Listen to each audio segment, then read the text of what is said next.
What's going on, everybody? Welcome to another episode of Culture 316. I am one of your hosts and producers, Jordan Nahisi. Joined by your co-host Mo. What is going on, people? The mask is back for Mo. That's number one. But number two, thank y'all so much for tuning in and supporting us per usual. If you are watching us on YouTube or Facebook or wherever, be sure to like, comment, and subscribe. If you are listening on an Apple Podcast or a Spotify, be sure to subscribe to the show, give it a 5 stars, because this is how we expand, we get up there, in the charts and in the ratings. So please be sure to just like, comment, subscribe wherever you are. Also, before I forget, we do have a Reddit, so be sure to join our Reddit. It's going to be in the link in the description, but we're really just trying to make a conscious effort to build community.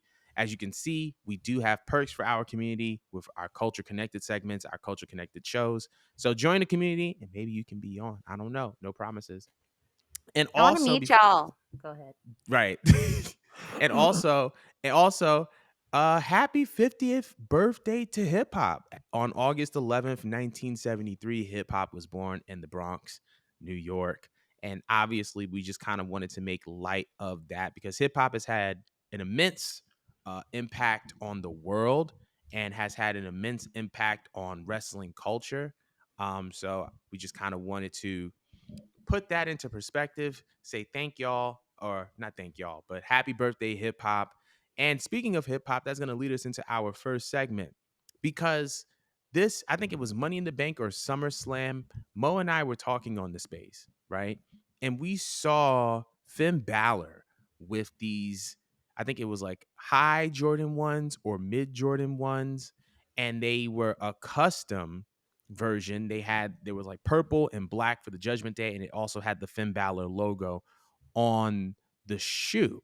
And then it got us to thinking, which 5 wrestlers should have sneaker collabs and who should they have them with? So I want to start with Mo. Who are 5 wrestlers who should have sneaker collabs? Because sneakers are a very, very big part of hip hop. So who are five wrestlers who should have sneaker collabs, and with who should they have them with? I'm just really surprised that back then they did not come up with this idea with John Cena because there's any other time to capitalize on the idea of just having your foot somewhere imprinted into the sneaker game. John Cena was it. Can you imagine a camera close up with John Cena pumping the tongue to the shoe? And this is like a Cena logo or whatever, the spinner belt logo, whatever the fuck. I'm not sure if they would put a spinner belt on the goddamn shoe. That'd be hard though. But could you imagine if they started it with Cena?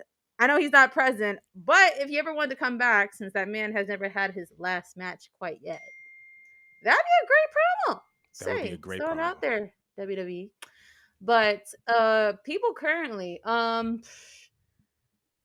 bloodline I feel like would fly off the fucking walls You said if who? they gave it the bloodline in general. I mean, you could put it underneath Roman or the Usos, but that would fit because Roman's like pretty much the face of the whole entire brand. They have the hottest storyline going on right now, but people do pay attention to the drip or whatever. And I feel like for Roman or the Usos, either or, especially because Jay is like the undercover babyface right now, that would work. Mm-hmm.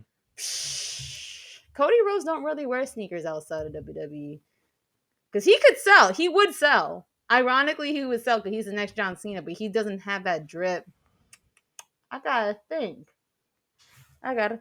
Who's really known for wearing sneakers? New Day. New Day's definitely. New Day could work. Ooh. Yeah. I'm surprised that hasn't happened either. What else?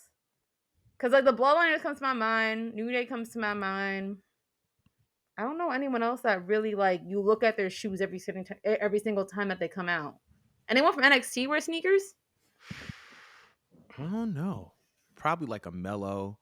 I don't know if he wears sneakers, but I feel like Mello would have a good sneaker. He would, right? You could see them advertising it too, and it would just fit into their promo. But not that many wrestlers are known for like sneaker wear. Do you have 5? I don't think I can name 5 that are current. All right, so boom. I was considering all time. I wasn't even considering just current. Oh, all So time. Oh, okay. and well, all time meaning like current is included. But I'm gonna start with John Cena. I feel like John Cena should have his own pair of Reebok pumps. Like he was synonymous with that pump shoe. Like that's what he used to do when he was about to hit the AA. A Reebok John Cena slash WWE collab would be money. So that's number one. So People wear John Reeboks Cena, now? huh? Oh yeah. Especially like Really? The Shaqs, Allen Iverson Reeboks are coming back in style now because like the 2000s aesthetic is coming at. So they can bring back the pumps and have John Cena like do like his own like Reebok pump. So that's number one. Number two, I would love to see that Finn Balor Judgment Day one. That was fly. I think that would fly off the shelf. So that's number two. Gothic one, yeah. Number three, you're gonna actually Converse. like this. Ooh. No, nah. For number three, Kurt Angle. Imagine a imagine. Hold on, hear me out. Hear me out. Sorry. Imagine a pair of Jordan 7s with the red, white, and blue with the Kurt Angle logo on the I side or want on it the back. now. I don't know what it That's number looks like, but I want it now. They already have a pair of Jordan 7s. All they would have to do is just put a pair of a Kurt Angle logo on the back or on the side. Oh, you're So saying that all already has like the time. red, white, and blue, and it also has gold because the sevens, the Jordan 7s were, I believe, the shoes that Jordan wore during the 92 Olympics. So Does that it would come work. with a gold medal?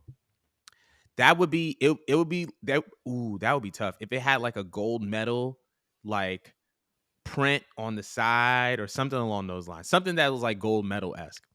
But that would be like my number That's three. sexy.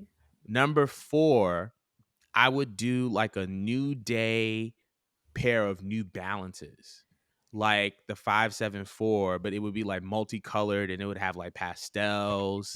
I think that would be Gross. tough. I think the New Day had a sneaker, but it was like short lived and it wasn't with like the biggest brand. So I would love to see Mhm. them do that. You know what I'm And surprised about though? Converse didn't like do nothing with WWE because AJ Lee, Cora Jade, and Alexa Bliss both made like they made that popular, yeah. especially the long Converse. I'm very surprised that that did not make a comeback with WWE or didn't have no crossover or something. That I couldn't I see, especially with Alexa Bliss's gimmick. I don't even like the bitch, but if you weren't gonna capitalize with AJ Lee, you could have definitely made it happen with Alexa Bliss's dark gimmick at the time. Just saying. 100%. I agree. Hmm. I agree with that. And my last Hold up one. in your ear.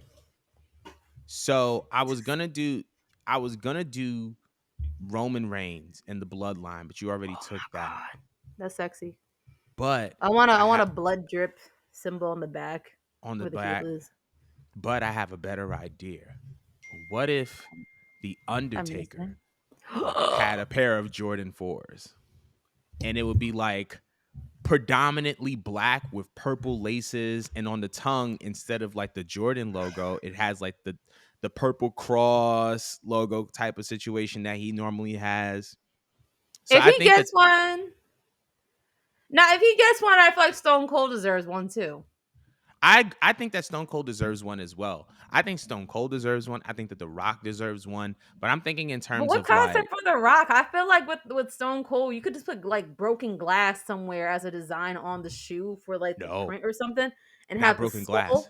What? The The skull. The skull. skull. But you can do Yes. both. You can have broken glass towards the back, and it's like faded in, almost like it's a white towards front, but it's like broken faded glass towards the back or some shit.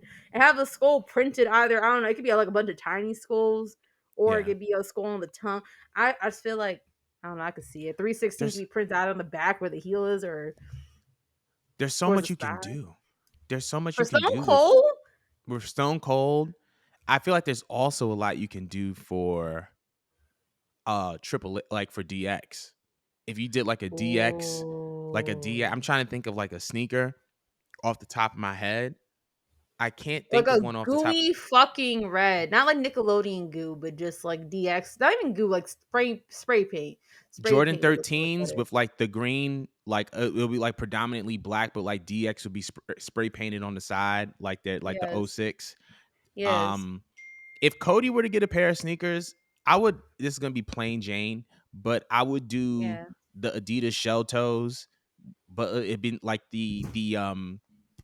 but like the three stripes that are usually like black. It would be like the red, the blue, and the gold because of the Cody American looks like an Nightmare. Adidas to you? Cody is a I don't know. I don't think that he's an Does Adidas. this man wear sneakers? Have we seen him wear sneakers? He looks like he wears like Vans or something. I don't know. Nah, I think he yo, Vans is disrespectful. But you know what it is? Vans and a golf shirt.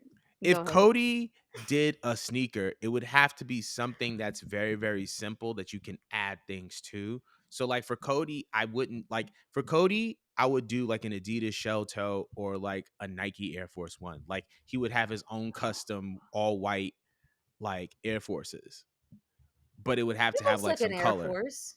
He looks like an Air Force kind of guy. I don't know. I Yeah. feel like if Miss Brandy Rose is in that house, they have someone has a pair of Uptowns. Who looks like Someone a has dunk? to. Ooh. Um, New Day? Not New Day. I feel like Judgment Day could pull off the dunk, I Judgment Day, guess. because I mean, like the Jordan ones are the Jordan one high tops kind of look like dunks, so they could do dunks too. But They could do dunks. they could dunks. Dang, they But could do anyway, dunks. how do y'all feel? We want to know about the how y'all feel. Which five wrestlers should have sneaker collabs? Let us know in the comments. I'm like stalling because I'm trying to get to the next topic. Just put it in the comments below. Yes. But if while we're on the topic of John Cena, as we mentioned, Mo and I were also talking about if John Cena were to put out like one last rap album, who would be deserving of a feature on the album? Like who should be featured on the album? I'm gonna limit it to like three rappers. So what three rappers would you put on the last John Cena album? I know I slander him all the time on Twitter and in real life, but Drake is a WWE fan. I have seen that picture of him walking around with the Universal title. And so, since it's Drake, Drake could be serious and unserious at the same time. I feel like Drake should be incorporated in the album. And you know what? It might be bold, but he could even remix My Time Is Now. I could see it. Have him like in the beginning after there's a da da, da. Like I feel like in the beginning, let I Drake could take imagine it too. over. For real, he could do that. And then just let it go back to John's part. I'm actually cool with that. If Drake wanted to just do that. Just because it is Drake. I feel like he's the most powerful man in hip hop right now. Like literally anything that Drake touches is gold. He could get anyone over. It's actually like scary and It's nuts. insane Drake's power. So I feel like since he's a fan, that could work. Mm-hmm. So I'm going to give it to Drake. That's Who's number next? one. I'm not sure if I want to give him. Actually don't really like his music that much. But didn't Wiz Khalifa do a few collabs with John Cena? I want to He ask did this a real collab. He quick. did one collab. He did Was one it collab. two? Wasn't it two Um, no, I for think it was just only one. the 2014 or 2015 game? I could have swore that John did two different collabs, unless he did a song by himself. Hmm. Wiz I and think it was John. just one. I think it was on the 2K soundtrack. It wasn't two. I don't know why I thought it was. It was that. I'm looking it up right now. This No, was it's on my phone. all day. They definitely did all day. Oh, he did all day and breaks. I just peeped it. Oh, All day and breaks. I actually don't really like his music like that, but I do appreciate the fact that he did music with John twice. He has to be a fucking mark. I don't know what strings he pulled to who get Wiz John or John? first, but is with wants to come back for just somewhere in the middle. I'll be okay with that. Um, Eminem has been ducking WWE a lot. And I Mm-hmm. don't like it. He needs to get his ass in there and do a collab with John. This because not for nothing. That's what I saw as a kid when I used to watch John Cena. I thought he was kind of emulating in my head like what people viewed Eminem to be in the beginning. So I kind of would be okay if Eminem was just being unserious and he brought back Slim Shady and he wasn't. I don't need Marshall. I don't need Eminem. I don't need him decimating people. I need Slim Shady. I need the unserious Eminem. That's just fun, but bringing in fun bars. That would be great. That would be so fun just to see two white boys toss it up. Mm-hmm. So I'm just gonna throw Drake. I'm gonna put Eminem. Wiz Khalifa could go somewhere. He could be on the side for my possible honorary third choice because he did come back twice. But a third person, third person. This is hard. Third person. I Who just hope you deserves don't it? get any of my people. Nah, I want it to be different from your people because I'm excited. I'm excited to hear the way you articulate your third people and why. Third people, who has been doing a good job that deserves it? I'm thinking about money. I'm thinking about money. I'm thinking about good collabs. But I'm also thinking about the way they would balance with John. Do I even like today's new rappers like that? Perhaps, but it depends. I feel like it depends on the rapper. Right, 'cause it's so hard. Because see, when John talks, he also sounds like he's conducting like a meeting he's proctoring. I don't know why, but that's the voice that John has nowadays when he raps. When I listen to Right. like All Day Embrace compared to his first album. So I'm trying to think about what his voice could actually tolerate where it won't just sound like he's cutting a promo. Because we don't Right. need that whole collaboration like what happened with Tech Nine and The Rock. Because not for nothing, that sounded like when The Rock came in for his part, that sounded like a whole ass promo. That's Everyone else crazy. sounded like they was rapping. The Rock just gave a whole promo, and then he just threw in an ad for Terramana at the end and signed The ad for off. Terramana. All right, you know what? I just want to hear your three. I want to think about my third. You gonna give me your three? All right. So first things first. If John Cena does an album, if John Cena does one more album, and he needs three people, the Yeah. first, I think this can count as a group, but it's three people, but it counts as a group. He needs 50 Cent, Lloyd Banks, and Tony Ayo. He needs G 50 Unit. Cent. Oh my God, you're brilliant. He needs G Unit on his album. Why? Because the entire advertising campaign for John Cena's the beginning of John Cena's solo career was G Unit. The chain gang spinning chain was G Unit. The It was. WWE Championship spinning belt was G Unit. The You Indeed Can't See was. Me, this thing, he got it from Tony Yayo. That's G Unit. So I feel like G Unit needs to do a song with John Cena. The second person is Max Caster because I feel like ever since Max Caster has come out, they've been drawing comparisons from Caster to John Cena. And I think if you're gonna do an album with if you're gonna have a wrestler do an album, that means that your target demographic is the wrestling crowd, which means that you have to have a track on there that's going to super serve your niche. So I But feel like a lot WWE's of not gonna co-sign that shit. WWE's not gonna co-sign that.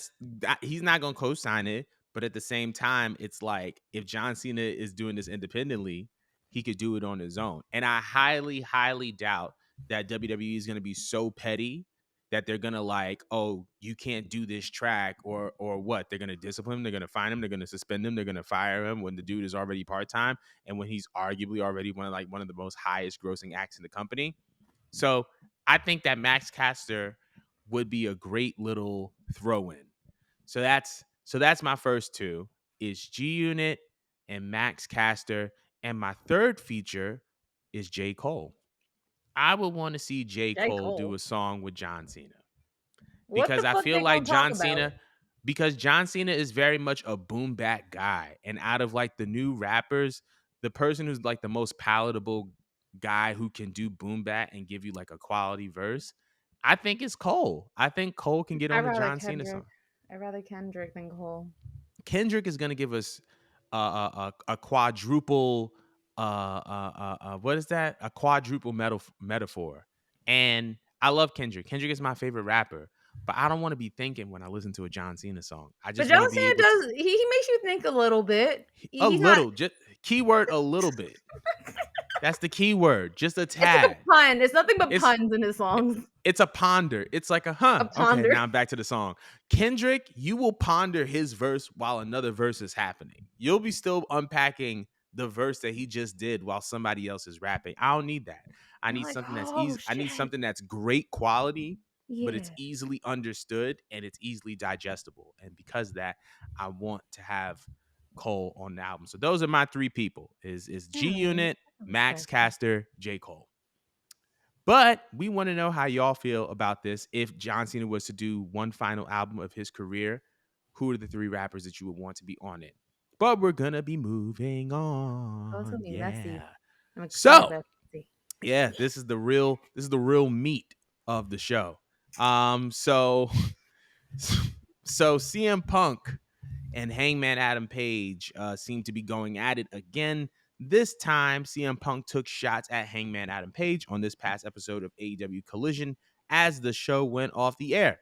His promo was in response to a fan sign that said, "Carolina is Hangman country." He went on to say that Hangman is a peg warmer because he doesn't move any toys in the toy aisle. Um, in response to that, there have been reports saying that Punk actually apologized to Hangman for how the joke landed or how it came off. And then on top of that, there were other reports about, Ace Steel not being allowed backstage and Punk blocking certain things and blocking certain moves. And it just seems like it's a whole new set of drama. But I just wanted to know what your take is on the CM Punk Hangman Adam Page feud. I think okay, so I read some reports where it's just all a work.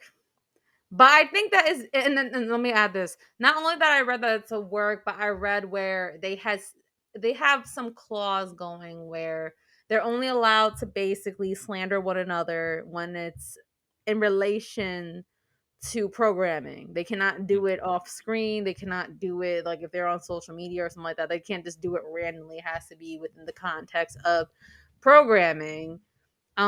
And he just chose to do it right after. And apparently they're saying what provoked him is just the sign. I don't mm, know. To me, it still came off like he's being petty and that he's bothered. I don't think that it's entirely a work. I do think Punk is very much bothered. He's very easily bothered.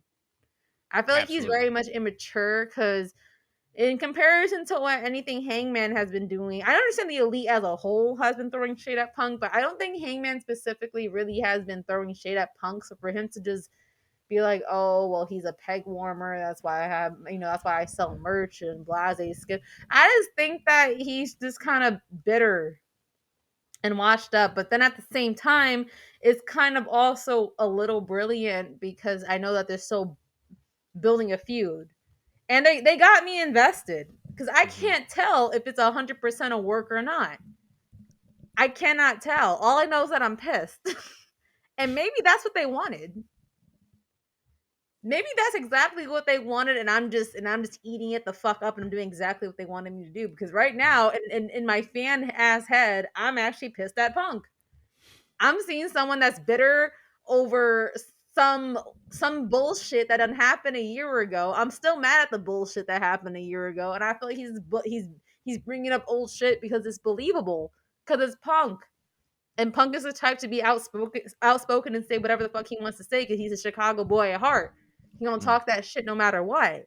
right. So I can't tell if he's just being childish and ruining everything from the inside out, or they're doing exactly what they wanted me to do in Mm, response.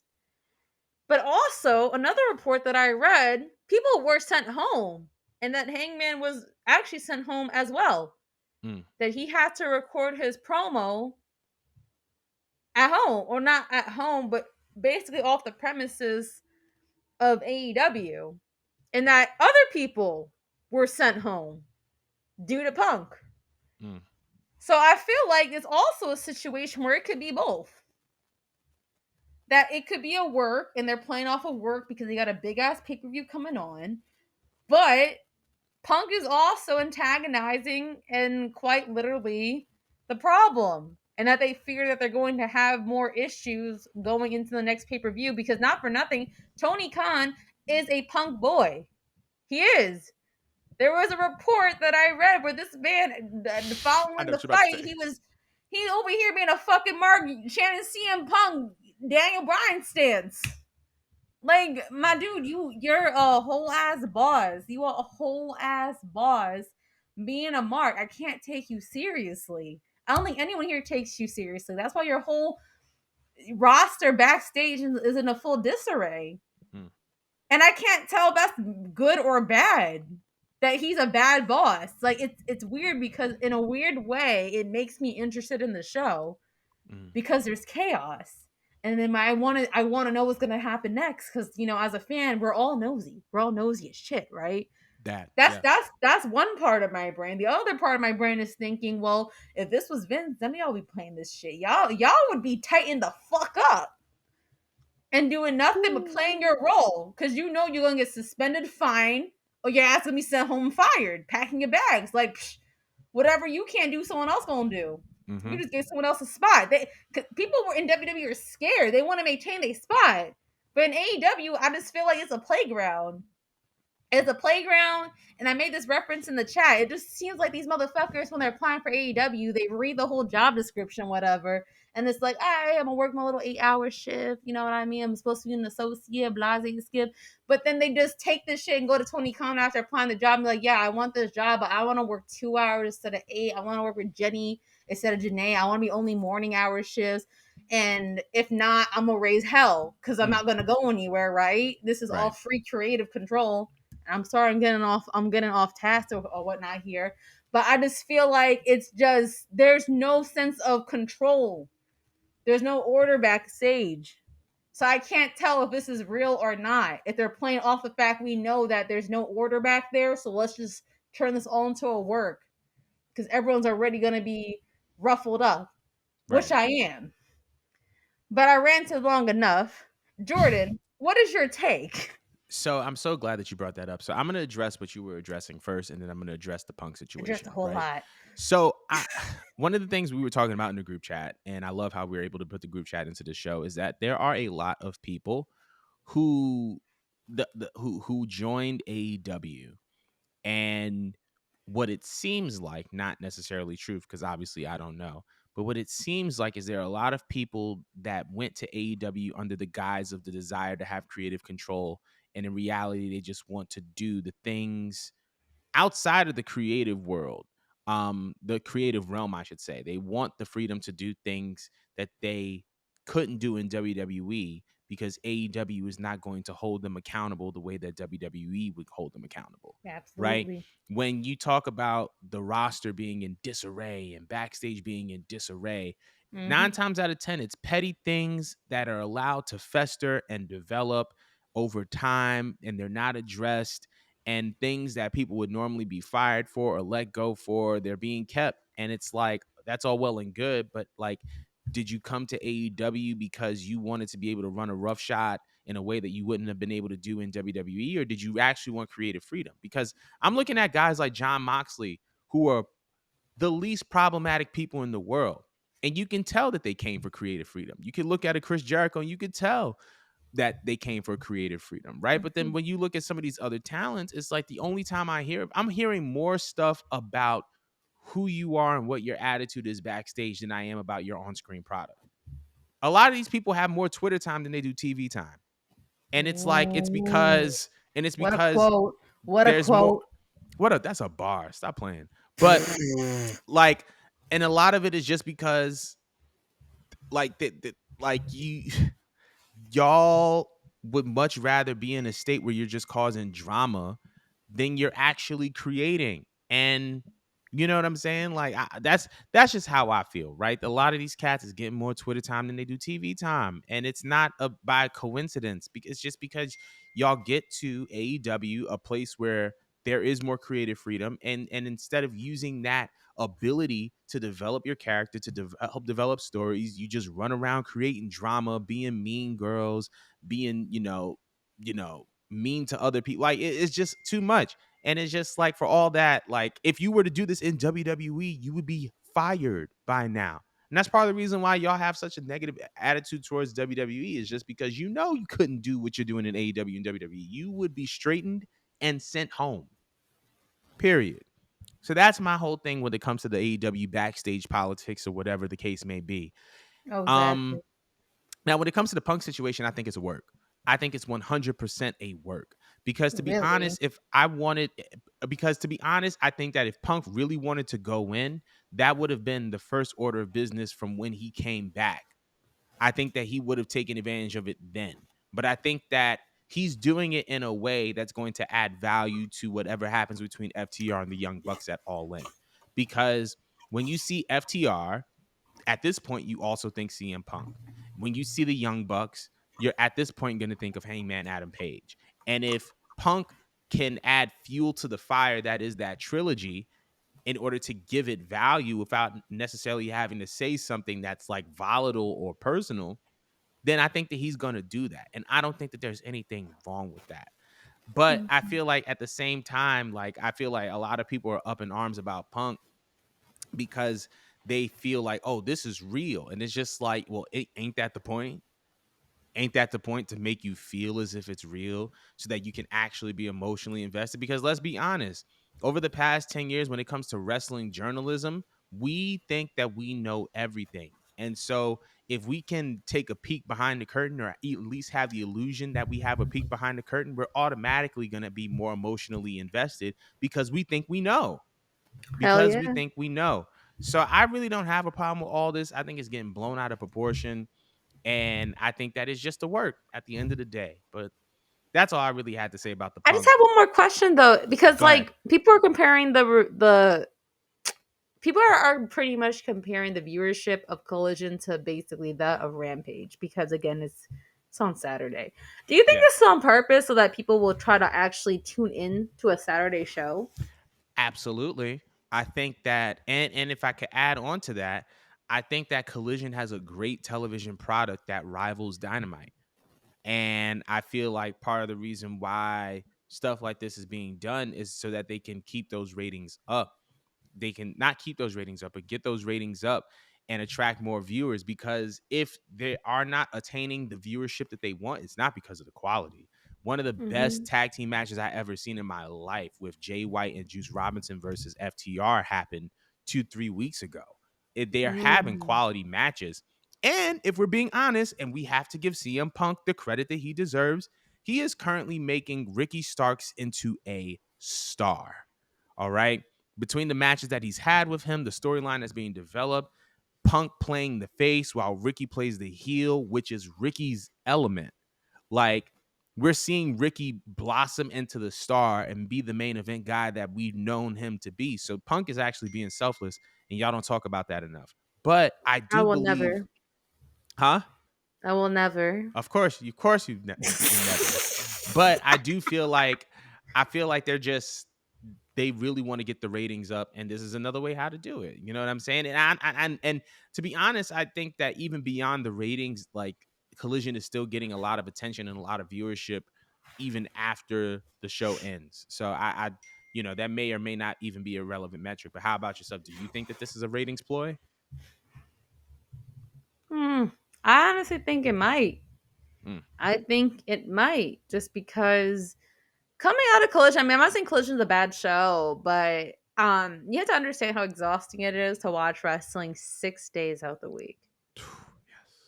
You get Monday Night Raw, Tuesday night NXT, Wednesday night Dynamite, Thursday night if you care to Impact, Friday night got SmackDown, and now you want to throw in a day that's usually supposed to be just for pay-per-views for WWE. You want to throw in Collision into there. yeah. It's very risque, but they got a motherfucking pay-per-view. I think two they might Mm, have to promote. Drastic times calls for drastic measures? Question mm, marks. I think that they're trying to take what was a shoot and make it a work and make it actually work. Is it working as of right now? Yeah, because I'm yeah. pissed. So can I be mad? Not Yes, you really. could. Right. I was Well, about to I'm say yes, you mad. can. I'm mad within reason. I'm mad within reason because I can't tell if it's real or fake until everything's done. And I Right. gotta see if this man gets mad and if he's invited to another media scrum after. Mm. We won't know. That would be so funny if he goes into another media scrum. He needs to be banned from media scrums. He's Moving media on. scrumless. But yes, moving on. Let us know how you feel about the CM Punk situation. But speaking of conflict, we got some. some juicy stuff because Asuka doesn't normally pop off like this. And she did. She had time today because this past weekend, Asuka let off a series of tweets against Japanese wrestling and Japanese media. She went on to state the following, and these are quotes from her Twitter, and these are screenshots that I'm reading from. I don't flatter anyone. Even in Japan, the media hated me because I don't flatter the media. In Japan, everyone was flirting with the media except me. I fought the media alone to take care of my fans. That's why some of the Japanese media still hate me. That's why I've always been a freelancer, and everyone in Japan knows I am anti Joshi pro always. The former editor in chief of Pro Wrestling Weekly has made this point on several occasions. That is, Stardom is an organization that was created to defeat me. It is an organization that was created to destroy me personally, but they failed to defeat me. I don't know what happened to them after that because I came to America. And just for reference, because I had to do my research, I don't think that Asuka actually ever worked for Stardom, but she did work for other promotions in Europe, in Japan, as well as some other places. But she was never a Joshi girl. She was never a Stardom girl. What do you think about these comments? And what do you It's think about these? Yeah, what do you think about these comments? it's crazy 'cause I know she's pissed. I know she's pissed because Asuka will write most things in Japanese. On a regular ass day, she'll write everything in Japanese. But I had to translate shit. She wanted to know how she wanted us to understand how pissed off she was. She made sure everything was already pre-translated in English. All right. So that's how I know Asuka is fucked up. And I read every little bit of it. Homegirl's going off for a whole entire hour and some hour in the middle of the night. Asuka had enough. Um I do not watch Stardom. I know some of Asuka's work. I do not all know all of Asuka's work. I was personally introduced to Asuka via NXT or whatnot. But it seems like they have like a long-standing rivalry with each other, and I'm not. I, my thing is that like okay, what exactly provoked her? Was it Mm, because they wrote about her elsewhere I have in no some idea, to be media honest. thing? I just want to know. I understand she already had an issue with Stardom, but and maybe I want to look it up right now. But what exactly provoked her to go off in this very moment to choose now? Did Mm, Stardom respond to her following her losing her title on a pay per view and whatnot, and they just want to comment on it? Because I could have swore I saw an article that was commenting on nobody's ready for Asuka, and I think they were mocking her or some sorts. yeah. But as far as Asuka goes, listen, I may not entirely understand the whole situation will it up to this, but I love Asuka. I think she's an amazing wrestler. I think she's an amazing woman.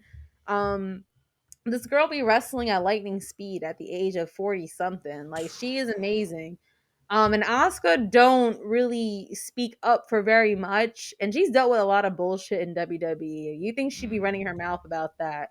You know what I mean? For her to be running her mouth about this, it had to be crucial. It had to be serious. Whatever side Asuka's on, I'm gonna be sitting on because Asuka's not really problematic. I feel like she's a woman that shows up and does her job, and I feel like she has a love and passion for pro wrestling. She changed the game when it came to Japan, and she was specifically invited into WWE so she could change the game of pro wrestling in America. And I absolutely. felt like she's done so within her capacity, even despite being suppressed by certain people in WWE. Mm, I think it's pretty fucked up that Stardom has something against Asuka. I would like to understand why, what specifically they're having an issue with Asuka for. mm. As you just stated, it has to do because she's not Joshi, she's pro wrestling. What did they mean by that? What does she mean by that? Do you happen to know? Can you break that down for me? Do I happen to know as far as like what does she mean by like Joshi is against me or that Yeah, why is Joshi like she's talking about, but she had her issues with Stardom. She's saying Joshi's against me, yeah. and she's pro wrestling. So I from what I gathered, I think it was just a matter of like Stardom was used because if you look at Asuka's wrestling career, she was in Pro Wrestling Wave. She also did, pro wrestling. Like she was big on the Japanese indie circuit, and Yeah. she was primarily in DDT. Mm-hmm. Um, So when you look at it from that perspective, right? And arguably she was one of the biggest stars who wasn't involved with stardom. And so you can kind of make the argument that that maybe an organization was created in response to her because she was a big star, and yet they needed to create other women stars to kind of combat her and kind of chip at her credibility because Asuka was the girl. You know what I mean? And she still is, in my opinion. Um, but I feel like what she's saying about Japanese media and Japanese wrestling is stuff that can be pretty applicable to what some may say about American media, right? Like, when you have a good relationship with the media, they're going to tend to treat you better. But when you're just like, listen, I'm here to show up and do my job, and you're not interested in giving narratives, or you're not interested in feeding rumors or things that are kind of outside of your job, they're not going to tend to like you because you're not giving them anything that's going to help them do their job to the best of their abilities. So I Right. can understand that. Um, However, here's another thing that I noticed, right? Because Asuka is currently involved with a feud against two, Io Shirai, who was a part of Stardom. And I think that this, above all else, is probably just another layer to the story, to that story of Asuka versus Io, because it is the anti-Stardom girly versus the Stardom girly. And so I just think that this is just another layer to that story. And because of it, I'm kind of really, really Mm. excited. I don't know like what Stardom did to But they have make. good relations with one another, right? Yeah, yeah, yeah, yeah, they're cool. Like those two people are cool. But I'm not sure what the hippity hoopla is about, or what provoked Oscar to make that statement. So I don't know. We'll see what happens. But I'm very, very interested in this. Definitely caught my attention. But we want to know how y'all feel about this whole Oscar situation and her popping off. But speaking of popping off, Kurt Angle had a bunch to say about Paul Heyman. And my question is the Bloodline storyline up in the air? Because Kurt Angle thinks so. Because on a recent podcast appearance, Kurt Angle said that he believes that Paul Heyman was lying when he stated that the Bloodline story is at the bottom of the third inning and they are just now hitting their stride, and believes that he is making it up. Do you believe that the Bloodline storyline has been intentional thus far, or do you believe Kurt Angle, and are they just kind of like planning stuff as they go along? Um, little both.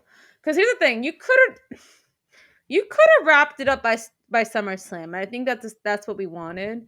And I think that we were still also expecting The Rock for some reason, this for whatever fucking reason, we were still expecting The Rock to show up at some point Mm-hmm. because we, for some reason, thought that the storyline is going to end with The Rock being somewhere involved in this shit, but he's not. This man is doing other things, more important things, whatever. That's cool. Um, and so they took a different route, and you still could have ended the storyline and just let Roman lose everything. But if he's gonna lose everything, someone needs to gain something, and I feel like, yeah, either Jay Uso needs to, so you could try to give this man a solo run, or that was the time to make Solo turn on Roman so that you could try to give Solo his own shining spotlight because the fans love Solo. I love Solo. Yeah. You love Solo. Solo's he's that motherfucker. Like, I love him. He's great. Um you could have. You really could have. But the thing is that what draws people to WWE television as of right now is really what's going on with the bloodline. Mm. There's no other stories that really feel that captivating. There's wrestlers that we like, duos that we enjoy. We're happy that Io has the belt. We like the banter that goes along with the whole um Judgment Day storyline. We're somewhat interested in seeing what goes on with Trish and all that stuff, but nothing really quite captivates us as much as the Bloodline storyline. And while people are saying that it's going for too long, I think that you could still play around with it because there's so many different characters to tell a story with. And yeah, it was very random. No one saw the idea that Jimmy was going to turn on Jay. Mm.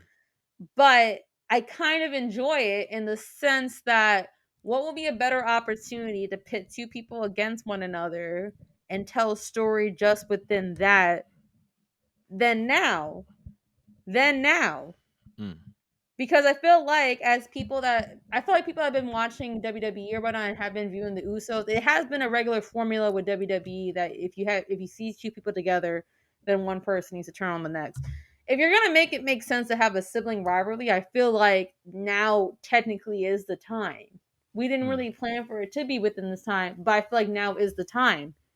Because now I'm actually invested to see how far deep you can go within this while returning the story back to Roman and Solo. mm, There's so many pipelines, as I said previously, going on with the Bloodline storyline, and I feel like in a weird way, I kind of like it.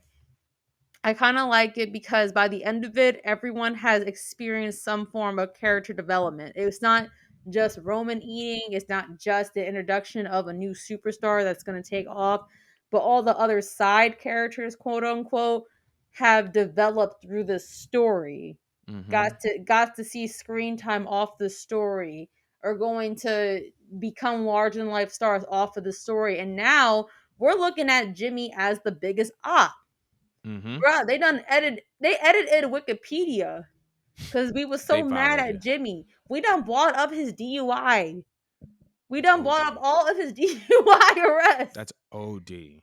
Do you know how big of a heel you have to be to make a wrestling fan just take their time to go on Wikipedia and edit it like 4, 5, 6 times, calling him a cum stain, calling him Mr. DUI and all that stuff? It's kind of brilliant because you want to provoke a response out of the fans.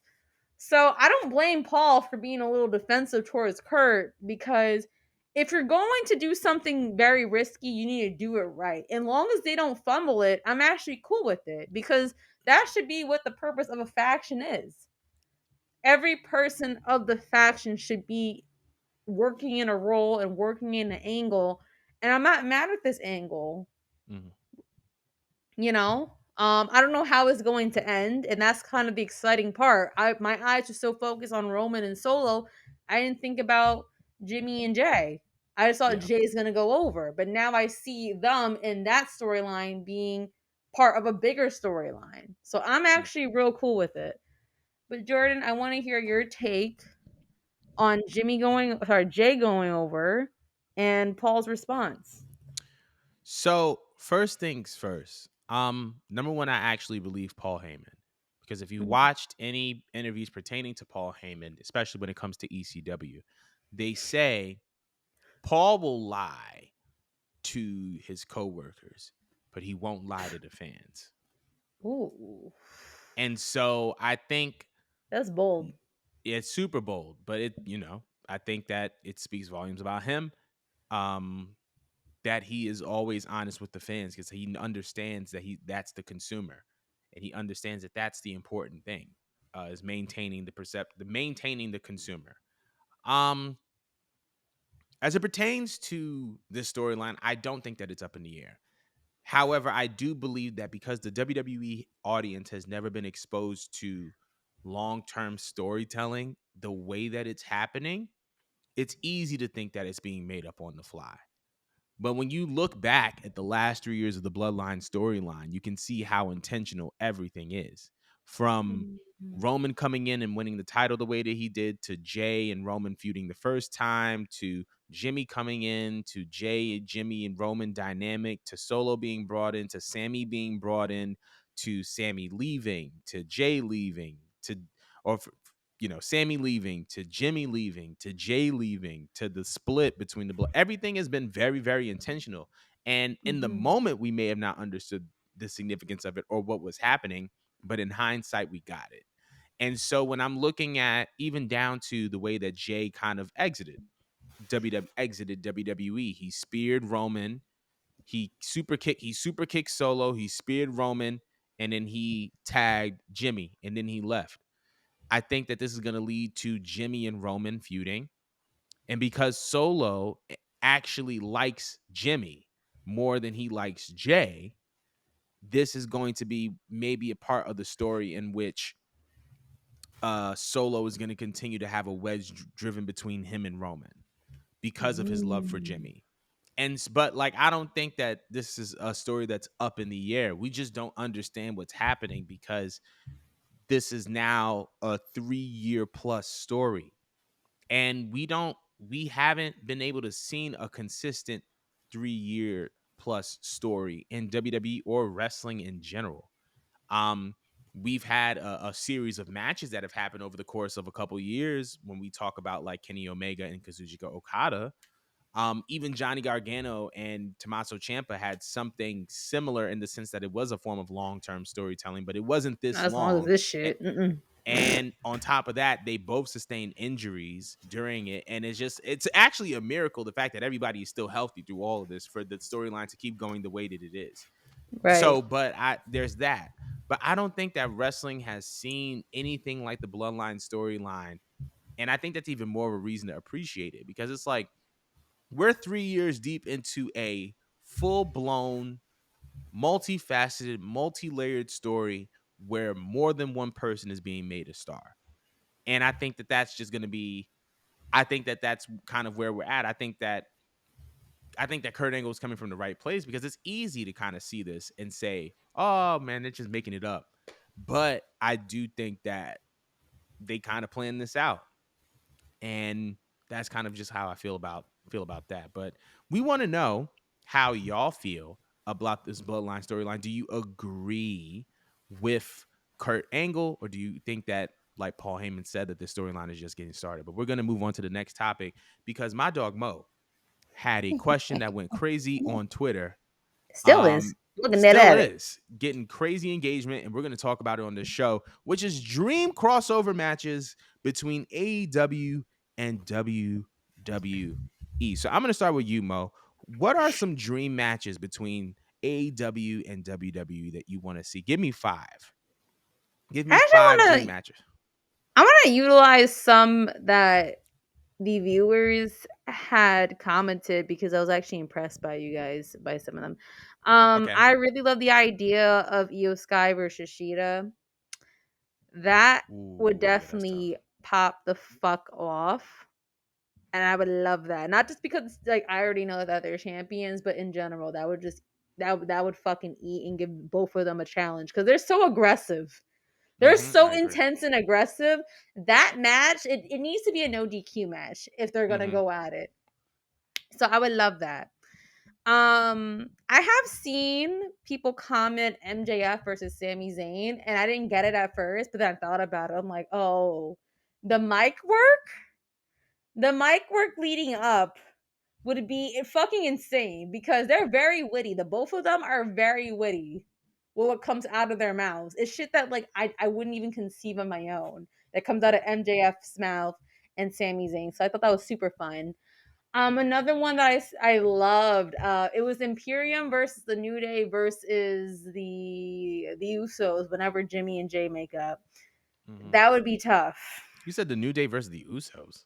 Sorry, the New Day versus the Usos plus Yep. Imperium plus Oh, like in a triple threat match. Sorry, New Day New versus Day. I'm sorry, about to say New Day New Day. Usos triple threat match plus sorry, my bad. It's a fatal four way. I missed up. I messed up. Triple threat. Sorry, it's supposed to be a fatal four way. Fourth one was supposed to have the elite. My apologies, the elite, Okay, I but was like, what? mainly the yeah. No, it's like we already seen that on WWE program. Right. That was tough. But my favorite one had to been so far.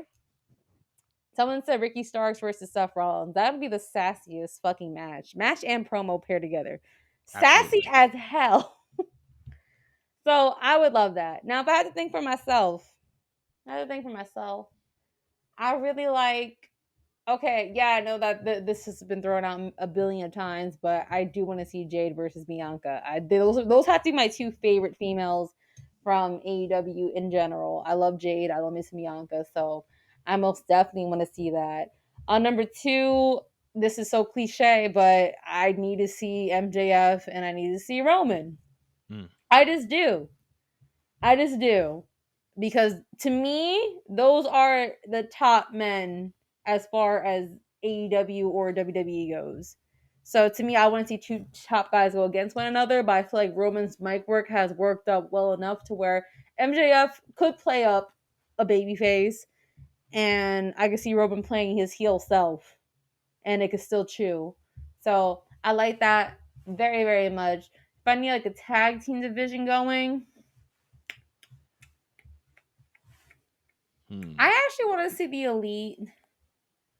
I wish Biggie wasn't injured, but if Biggie wasn't injured, I actually would prefer to see the Elite versus the New Day. Cause I feel like the match would be very good, but still goofy as hell. Hmm. And I feel like that would just be really, really fun. Another one, I want to put the Acclaim versus Carmelo Hayes and Trick Williams, because again, that would be it'd be heat, but it also be unserious, but it'd be Gotcha. heat. I want stuff that's gonna be fun, fun as hell to watch. And I gotta think of just one more match just to throw out there, and I haven't even thought about a main event, man.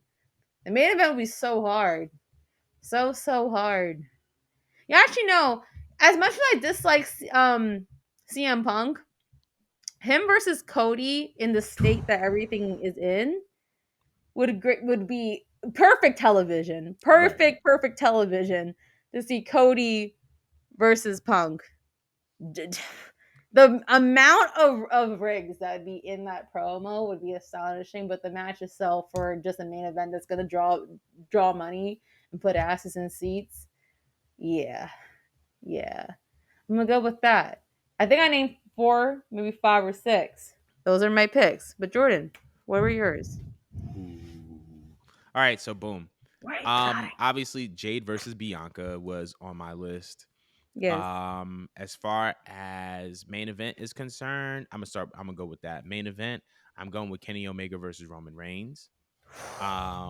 As far as MJF, I'm gonna go with MJF versus The Miz. As far as Why the Miz? You think he deserves that?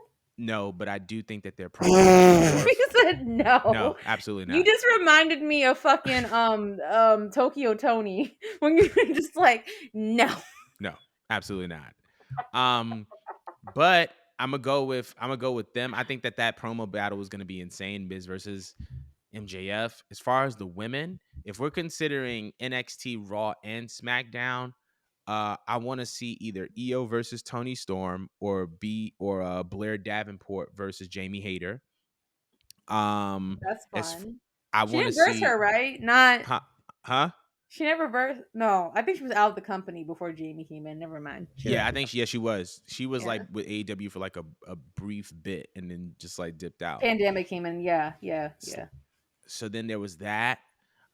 As far as this is gonna be a sneaky one. I'm gonna go with Pac. Not Pac. Pac. Pac versus Finn Balor. I'm gonna Finn go. Balor don't deserve to be on the goddamn card. What the fuck would he have accomplished to have been on that card?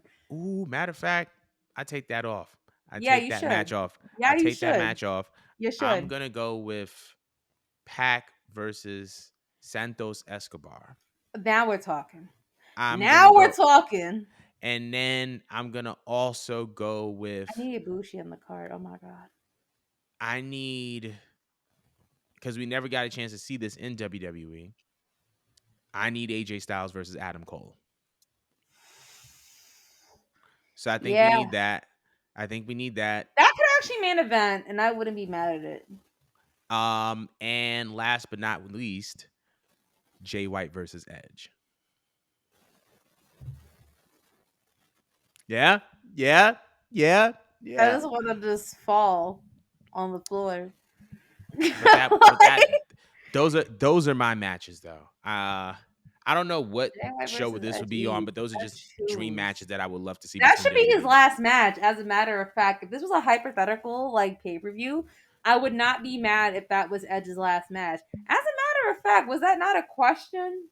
Considering Edge's contract is going to be up, he Yes, should do a cross promotion on the way out because I don't see why the fuck not. that would be That would tough. chew. Now the question is, do you think WWE would allow that to happen? See, if Hunter completely took over shit, He yeah, probably would. Yeah. yeah, and that would be like top of his list. top of this list. I don't really feel like there's much for Edge to do unless he wanted to go back and dip his feet back into NXT. There's not shit else for Edge to do for me unless he wants to do a callback to his to something with, I don't know, maybe Randy Orton if he wants to Yeah, get revenge again and he wants to that end would it be where he tough. started, I guess. But he already beat Randy at Mania, so it's just like, why would you do that? I Right, feel like if you really want to make bank, just do a crossover at this point right. because that would chew. But I had to just throw this in also Okay. because it also was a question for Cena. What is a reasonable last match for Cena? It could be of anyone of any promotion. I want to start with WWE because I feel like John Cena's never gonna go to another promotion. He's just not gonna do that. Cody. Cody Uh, should be his last match. why Cody? Like I know why, but why? So, I mean, the way that they're positioning Cody, because I feel like anytime Cena comes back, it's like a supposing passing of the torch, right? Like, I feel like that was what him and Austin Theory was supposed to be, but because cats don't like Austin Theory, it's just like, no. But I think that because they're positioning Cody to be the next white meat baby face, I think that that would make a lot of sense to like have a match against Cody to kind of like really solidify like this is the guy now. That's pretty much the only person I could see coming to mind because he's faced everybody else. All He's right, done so everything else. for me personally, well, I do understand Cody, and that's not a wrong answer in my eyes. I feel like Cody could get over on his own with the people he has on the roster to deal with.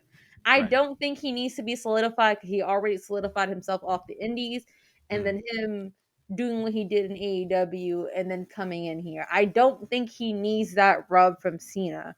mm. However, ever since I caught Carmelo Hayes cut the ruthless aggression promo from Cena, I cannot That would be take tough. my eyes off of that. I That would be can't. tough. If someone needs a rub, just in case you don't watch NXT and you need to understand why Carmelo is that nigga, you need to have a match with Cena. Because not only would the promos chew, Mm. but the match. I'm not even sure if Cena could keep up with Carmelo, but the match would shoot because to me, I kind of do look at Carmelo as a Black John Cena, but he's not like a copy and paste. We looked at Austin Theory when he was in NXT and said, "Oh yeah, that's totally John Cena." But then Right. he kind of started doing his own thing, and it just didn't feel right. It didn't feel authentic. But everything about Carmelo feels authentic. There's a reason why we call him Timothy. Very There's a true. reason why, and I just feel like if Cena wanted to go out putting a star over and we could just delete what the fuck happened at WrestleMania. Give that shit to Carmelo. I agree. Give that to him because the crowd gonna fall in love with him naturally. If you don't get him now, if you don't believe in him off of just looking at him, watch the man work and you're gonna fall in love every single time.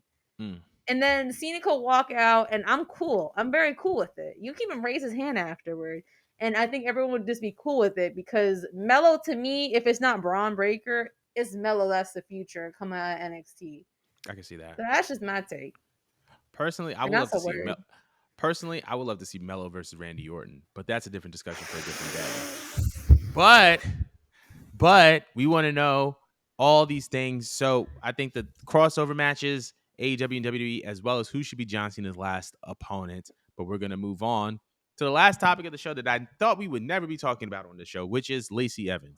Lacey Evans has been released from WWE. She released a statement, I believe, on Instagram saying that at midnight tonight, I'll now be known as Limitless. I think it was Macy or something like that. Something along those lines. I don't But give a shit. nevertheless, Lacey Evans has been released from WWE. Um, how do you feel about her release? How do you feel about the reception of her release? Let me know. Tell me Wagwan. I don't give a shit about her going anywhere because I forgot she existed, first and foremost. Um, the most I kind of liked Lacey was when she was doing her first gimmick.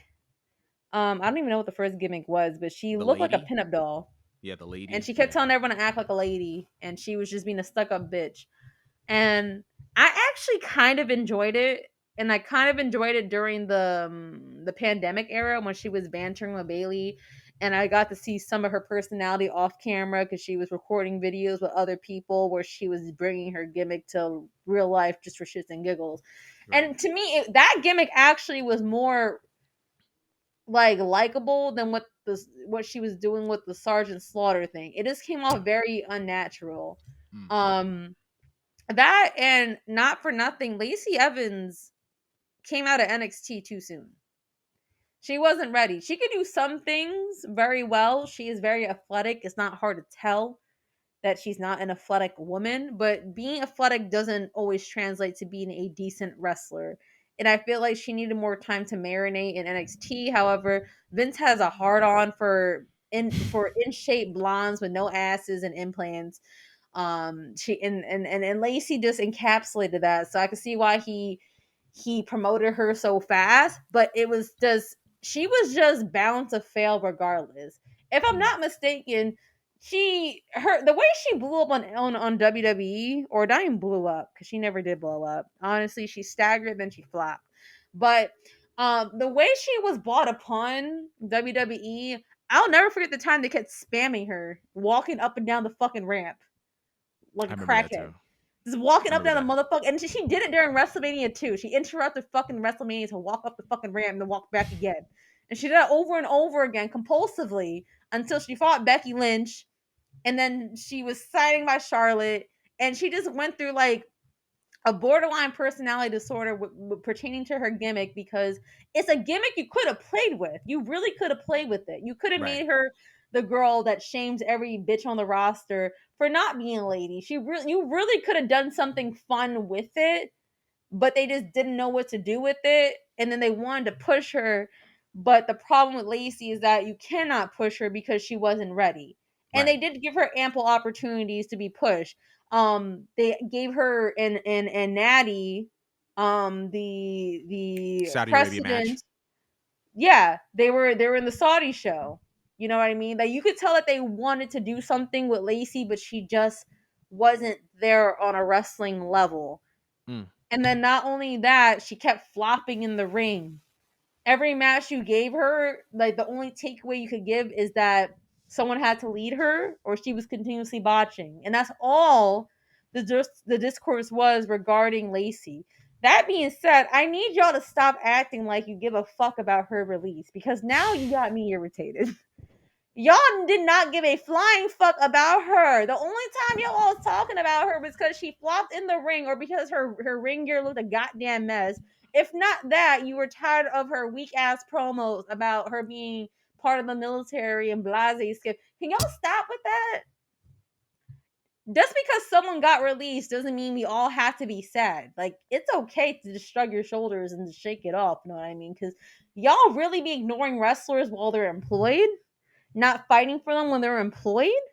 And then when they put something in notation that I'm leaving this bitch, all of a sudden you guys want to be like, yay, oh my God, you deserve so much better. You were such a good wrestler. She was not nothing. She was nothing of the sorts. Can you stop acting like it?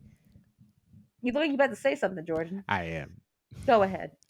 So I don't think that, well, for starters, when obviously as a morally sound human being, I want people to Mhm. be able to like make money, make a living.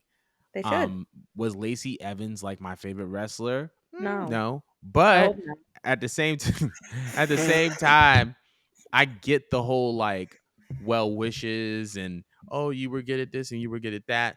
They weren't well wishing her at all. They was lying. They was lying. To me, Lacey had a good 3 months, and that was after WrestleMania 35.